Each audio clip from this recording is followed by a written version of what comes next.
मुझे याद है कि मैं नोएडा की मार्केट कर रहा था, ग्रेटर नोएडा की मार्केट कर रहा था। और ग्रेटर नोएडा की मार्केट काफी टफ मार्केट मानी जाती है नोएडा से भी। तो वहां पर जब मैं मार्केट कर रहा था तो मुझे उसी शॉप पर एक होलसेल की शॉप पर था, मैं ऑर्डर लेने के लिए खड़ा था। अभी कस्टमर वहां पर थे तो मैं इंतजार कर रहा था, और वहीं पर एक आटा कंपनी का मालिक भी खड़ा था जो अपना आटा वहां पर बेचने आया था, यानी कि उसको सप्लाई करने आया था। तो उसने मुझसे कहा कि मेरा जो आटा है एक डिस्ट्रिक्ट में है, और एक डिस्ट्रिक्ट में मैं काफी नाम है मेरा, मैं वहां सर्व करता हूं। और आप कौन कौन सा एरिया देखते हैं? मैंने उन्हें बता दिया कि मैं कई सारे डिस्ट्रिक्ट देखता हूं।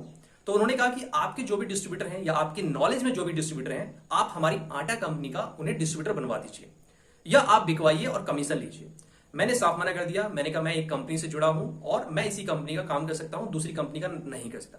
हाँ, मैंने उन्हें राय दी। मैंने कहा कि जितनी भी चीजें कम्युनिटी वाली होती हैं, आटा हो गया, दाल हो गया, चीनी हो गया, चावल हो गया, बेसन हो गया, मैदा हो गया, जो भी अनब्रांडेड होता है, या ऐसी कंपनी जो एक डिस्ट्रिक्ट में, दो डिस्ट्रिक्ट में ही काम कर रही है, चार डिस्ट्रिक्ट में ही काम कर रही है, और उसका ब्रांड बहुत ज्यादा अच्छा नहीं बना हुआ, अनब्रांडेड की कैटेगरी में आता है, ऐसे जो कंपनी वाले होते हैं वो प्रॉपर डिस्ट्रीब्यूटर नहीं बनाते, वो बनाते हैं होलसेल डिस्ट्रीब्यूटर। अब आप कहेंगे कि ये होलसेल तो नाम हमने सुना था, डिस्ट्रीब्यूटर भी सुना था, ये होलसेल डिस्ट्रीब्यूटर क्या है? होलसेल डिस्ट्रीब्यूटर वो डिस्ट्रीब्यूटर हैं जो इन प्रोडक्ट्स में डील करते हैं, और वो केवल जो होलसेलर होते हैं उनको ही बल्क में सप्लाई करते हैं। या कुछ ऐसी शॉप होती हैं जहां पर इस तरह की कैटेगरी की प्रोडक्ट काफी बल्क मात्रा में बिकता है, वहां पर छोटा टेम्पो ट्रक सप्लाई करते हैं। तो ऐसे ही डिस्ट्रीब्यूटर आपको चाहिए, यानी कि होलसेल डिस्ट्रीब्यूटर चाहिए। और ऐसे डिस्ट्रीब्यूटर प्रॉपर डिस्ट्रीब्यूटर नहीं होते, वो भी दो चार प्रोडक्ट में ही डील करते हैं और कुछ खास तरह के प्रोडक्ट्स में ही डील करते हैं, जिसको होलसेल डिस्ट्रीब्यूटर बोला जाता है।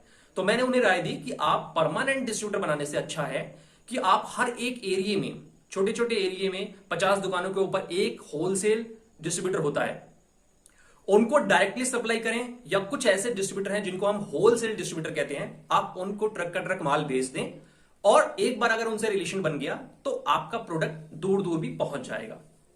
इस तरीके से आप अपने प्रोडक्ट को बेच सकते हैं। अनब्रांडेड कमोडिटी मार्केट में इस तरह के डिस्ट्रीब्यूटर बहुत ज्यादा प्रचलित हैं। काफी सारे लोगों को पता नहीं होगा, इसीलिए मैंने बताया आपको। अगर आप भी इस तरह का कोई बिजनेस कर रहे हैं तो आपको प्रॉपर डिस्ट्रीब्यूटर की जरूरत नहीं है। दूसरे एरिया में माल सप्लाई करने के लिए दुकान दुकान जाने की जरूरत नहीं है। आपको कुछ उस डिस्ट्रिक्ट में, उस एरिया में 2 4 5 होलसेल किराना स्टोर और होलसेल डिस्ट्रीब्यूटर पकड़ना है। होलसेल किराना स्टोर जहां पर और भी सामान बिक रहा है, किराने का सामान है, लेकिन क्वांटिटी बहुत ज्यादा बिक रहा है। अगर वो छोटी छोटी गाड़ी भी आपकी ले लेता है आटे दाल चावल की, तो भी आपका बिजनेस चल जाएगा। वो ऑर्डर करेगा, पैसे डालेगा, आप उसे प्रोडक्ट भिजवा दोगे। लेकिन होलसेल डिस्ट्रीब्यूटर अगर आपकी पकड़ में आ गए तो आपका प्रोडक्ट एक डिस्ट्रिक्ट से दूसरे तीसरे चौथे डिस्ट्रिक्ट तक भी पहुंच जाएगा, और आपको वहां पर जाने की जरूरत भी नहीं पड़ेगी।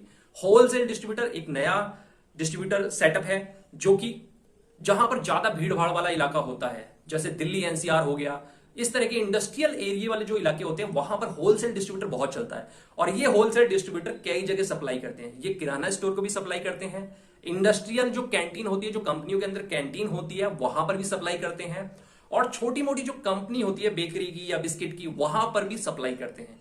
तो आपका प्रोडक्ट बहुत जगह चला जाएगा जहां पर आपने सोचा भी नहीं होगा कि आपको वहां पर जाना है, आपका टाइम भी बचेगा। तो होलसेल डिस्ट्रीब्यूटर पकड़िए अनब्रांडेड चीजों के लिए। वीडियो अच्छी लगी है तो लाइक करिए, शेयर करिए, और चैनल को जरूर सब्सक्राइब करें।